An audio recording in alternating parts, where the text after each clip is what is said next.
Les consommations énergétiques sont aujourd'hui au cœur du process industriel. On en parle aujourd'hui avec Bruno Papin, pardon, en charge du segment énergie chez National Instruments. Bonjour. Et avec Frédéric Petit, qui est responsable du développement services énergétiques chez Schneider Industries. Oui, bonjour. Voilà. Donc, quelle est la première question qu'il faut se poser si on veut rentrer dans une démarche d'amélioration de la consommation énergétique sur un process industriel, sur une usine ou toute autre solution de production? En fait, pour quelqu'un qui veut faire des économies d'énergie, la première question à se poser, ça va être combien ça me coûte et quel retour sur investissement par rapport au changement que je vais faire sur mon système, quel retour d'investissement je vais avoir. Donc en fait, dans un premier temps, c'est d'arriver à regarder de manière globale la consommation pour voir si ça va être rentable d'investir pour faire des économies d'énergie. Et alors, cette approche globale, comment on la réalise en fait? Cette approche globale, il faut comme on l'a dit, regarder où on consomme. Oui.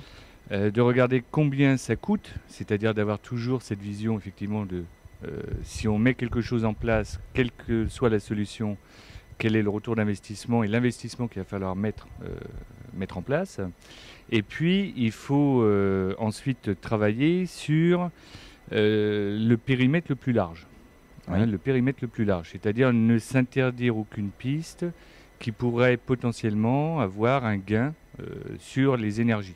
Mais c'est pas ça qui va m'indiquer le point, je dirais, stratégique sur lequel il faut que je joue pour faire des économies d'énergie. Parce que cette approche globale, elle va me dire, à l'année, j'ai une consommation d'énergie X, je peux décider de tendre vers un chiffre, mais c'est pas comment je vais savoir vers quel système pointer ou vers quel élément pointer dans un système pour être efficace dans mon approche d'économie. En fait, l'approche globale, c'est le go-no-go par rapport au fait de l'investissement qu'on fera sur la partie énergétique. Maintenant, pour arriver à savoir sur quel poste je dois travailler pour faire ces économies, le premier point, c'est faire de la mesure. C'est-à-dire qu'il va falloir installer des systèmes de mesure sur les endroits où on soupçonne d'avoir des factures énergétiques importantes pour arriver à déterminer quel est le point précis sur lequel je dois agir pour pouvoir faire ces économies. Alors, est-ce qu'il est facile à trouver ce point où il faut agir, ou est-ce que... Alors, si le client ne sait pas où sont ses consommations, il y a des sociétés comme Schneider Electric qui sont aptes à l'accompagner dans cette recherche de pistes de gains énergétiques. Bon, il faut quand même savoir que globalement, dans une usine, on va travailler sur ce qui consomme le plus. Qu'est-ce qui consomme dans une industrie? Vous allez retrouver tout ce qui est motorisations, des entre groupes autres, mais même hydrauliques. tout ce qui est les utilités. On retrouve les groupes froids, ce qui fait du froid et ce qui fait du chaud. Généralement, c'est ce qui consomme.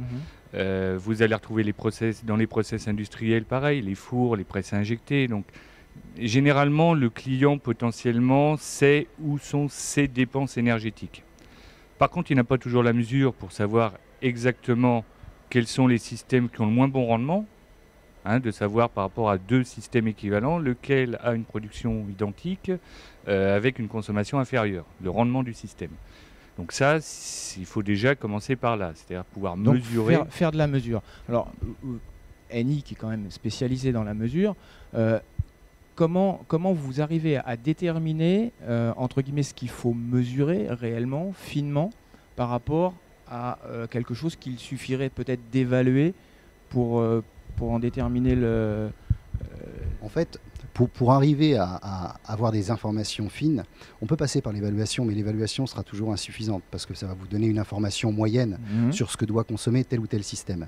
Donc, chez National Instruments, ce qu'on va essayer de proposer, en fait, c'est des systèmes de mesure qui vont être distribués et centraliser l'information pour arriver à récupérer l'essence de la consommation de chacun des éléments.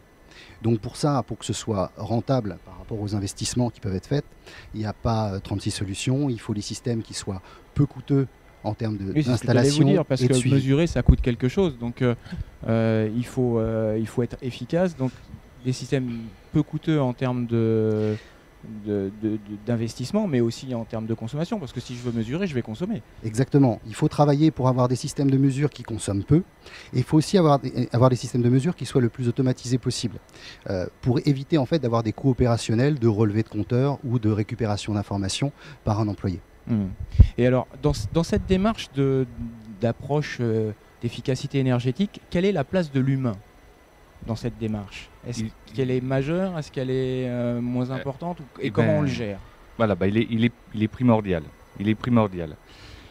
Alors, l'effet pervers, c'est que l'humain peut être le moteur de l'efficacité énergétique, mais également peut être le frein à l'efficacité énergétique. Hein, quand on dit que l'efficacité énergétique, c'est un équilibre global, il faut admettre que vous aurez au sein d'une entreprise, lorsque l'on regarde l'énergie c'est quoi? C'est d'équilibrer, de produire la même quantité, d'accord, que ce qui est fait hier et ce qui sera fait demain, en consommant le moins possible. Aujourd'hui, on travaille plutôt avec des marges de sécurité, qui éviteraient un éventuel arrêt de production. Mais le problème de cette marge de sécurité, c'est qu'elle consomme de l'énergie. Donc l'idéal, c'est d'avoir cet équilibre entre la production et la consommation énergétique. Donc effectivement, le système de mesure va nous permettre de remonter ces informations. L'humain va interpréter ces informations et va être acteur dans le fait de consommer le moins possible. Et il faut, à côté de ça, que l'on ait une bonne symbiose entre tous les acteurs de l'industrie chez qui on travaille pour que l'efficacité énergétique soit un gain majeur, en fait. Et qu'on soit finalement dans une démarche d'amélioration continue, comme on pourrait l'être sur un système plus classique avec du lean manufacturing ou des choses comme ça. Totalement. Donc avec cette même approche. Mais donc on est quand même sur plusieurs services qui doivent collaborer ensemble, et donc la constitution des équipes doit avoir son importance, j'imagine. Nous, pour l'approche que l'on a chez Schneider Electric, on a une approche qui est globale, vous l'avez bien compris. On regarde l'ensemble du périmètre de l'usine. Donc on a tous les acteurs qui peuvent travailler dans ce périmètre-là. La maintenance, la production, la direction, les services d'énergie également, puisqu'il y a de plus en plus d'entreprises qui ont pris en main cette efficacité énergétique. Et donc on a un périmètre qui est très large. Donc nous, l'approche que l'on fait, c'est une approche collaborative. C'est le meilleur moyen que l'on ait trouvé, c'est-à-dire que par rapport aux solutions que l'on préconise et par rapport aux contraintes du client, on a cette approche collaborative de dire voilà ce que nous on est apte à proposer, à mettre en place, et ce qu'on met en place d'ailleurs on s'y engage.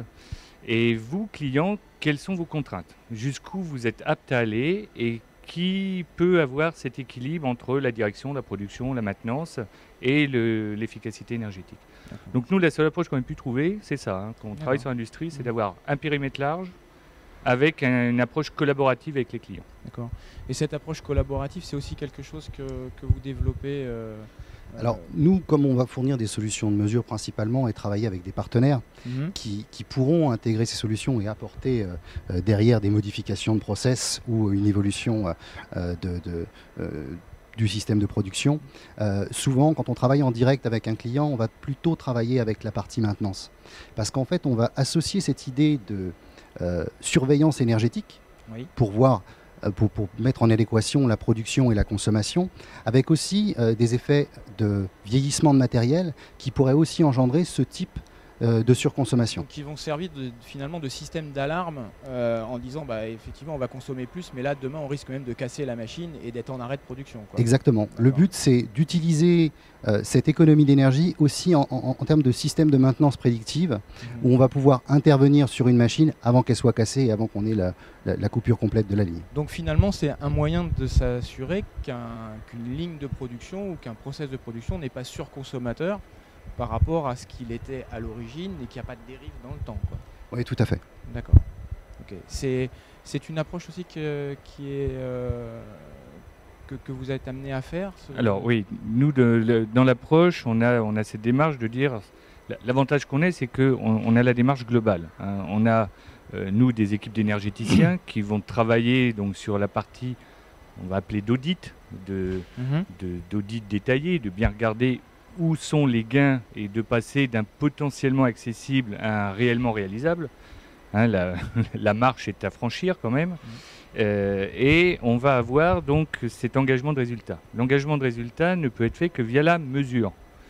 Pourquoi? Parce que cet engagement de résultat, Schneider, on s'appuie sur un protocole international, on n'a rien inventé, c'est l'IPM-VP, qui est un protocole qui permet de qualifier les économies réellement réalisées sur un système. Et de se mettre d'accord finalement sur les résultats de mesure qu'on obtient et qu'on est en train de mesurer tous la même chose avec la même règle, on va dire. Totalement, hein, puisque quand il y a un engagement de résultat, il faut savoir pour Schneider, il y a un engagement financier, parce que si on n'arrive pas au résultat attendu, c'est Schneider qui finance la différence. D'accord. Donc il faut bien que tout le monde soit d'accord quand même, oui. Hein, c'est la moindre des choses. Donc on a toute cette partie, on a tout ce cheminement jusqu'à la partie réalisation. Et ensuite, si le client le souhaite, rentrer dans un cercle vertueux, on a cette partie justement de vérification et d'amélioration continue. Parce qu'une fois que vous avez mis un système en place, c'est bien, vous allez faire un gain immédiat, mais vous risquez d'avoir une dérive dans le temps. La dérive peut être due à une augmentation de production. Ça, on ne pourra pas y faire grand-chose. C'est pas vraiment une dérive, à la limite. Plus on produira de toute façon, mais il faut juste s'assurer que le ratio, c'est-à-dire que la différence entre production et consommation énergétique reste la meilleure possible. Hein, et qu'on n'ait pas une dérive où, justement, plus ça va, plus on dépense du kilowatt ou on dépense du gaz pour produire la même unité. D'accord. Mais bon, l'énergie qu'on n'a pas dépensée, qu'on n'a pas utilisée, étant quand même, je dirais, la plus facile à économiser, qu'est-ce qu'il est possible de faire sur, je dirais, des systèmes qui, certains sont générateurs de calories, d'autres en demandent. Je dirais d'un process à l'autre, il y a moyen de passer je dirais des calories d'un système à un autre pour éviter d'avoir à faire appel à de l'électricité ou je ne sais quoi.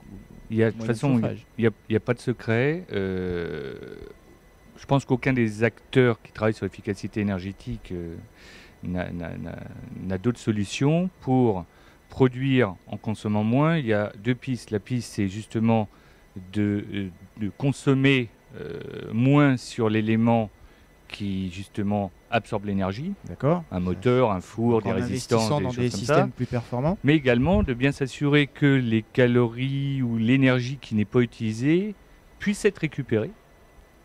Et si on la récupère, faut-il encore que dans un environnement proche, elle puisse être réutilisée. Si je récupère des calories sur des compresseurs d'air, par exemple, puisque le fait qu'un compresseur d'air dégage des calories, peut-être qu'il est judicieux, si j'ai un ballon d'eau chaude à côté, de récupérer ces calories pour chauffer ou préchauffer l'eau. D'accord. Hein, voilà, okay. Donc nous, l'approche est de regarder sur vraiment le périmètre le plus large, et dans ce périmètre, de travailler sur l'élément, sur tout ce qui compose l'élément que l'on souhaite améliorer. D'accord. Et alors, est-ce qu'il existe des solutions pour, je dirais, mesurer, identifier des gains potentiels d'économie d'énergie sur une ligne de fabrication, d'arriver à dire, tiens, là, effectivement, je dépense de l'énergie, je peux essayer de la récupérer ailleurs. Comment on peut l'identifier par la mesure ? On peut, par la mesure justement, on peut avoir la même approche qu'on aurait sur un bâtiment complet avec une mesure globale dans un premier temps et des mesures plus fines sur chacun des systèmes. On peut travailler aussi par module, c'est-à-dire que sur votre ligne complète, vous avez une consommation globale et vous pouvez après essayer d'identifier par la mesure, en multipliant les points de mesure, l'information pour savoir à quel endroit vous dépensez beaucoup d'énergie et quels sont les postes qui le sont moins. Et là, effectivement, si vous arrivez à identifier les éléments qui sont consommateurs et ceux qui dégagent de l'énergie, on peut les mettre en adéquation aussi. Vous pouvez les mettre en adéquation, mais vous savez, entre guillemets, affiner suffisamment les choses pour dire ça va être faisable ou c'est pure perte parce que ça va demander trop d'investissement. On est tout à fait dans le ratio investissement et gain derrière. On a bien vu que c'est ce qui pilotait tout depuis le départ. À partir du moment où vous êtes capable d'identifier le nombre de kilowatts que va consommer une machine, vous allez savoir si l'énergie humaine que vous allez dépenser et aussi l'énergie financière que vous allez dépenser pour améliorer ce process, vous allez vite voir si c'est rentable. Si vous gagnez par exemple que 2 000 € par an dans la mise en place de nouvelles actions, il y a de grandes chances que ces actions-là vous coûtent plus cher. Donc si je résume bien, il faut être curieux, il faut chercher l'énergie là où elle est, la récupérer là où c'est possible, et là on fait vraiment des économies. Tout à fait. Bah, merci messieurs. Eh bien, merci. Et à bientôt.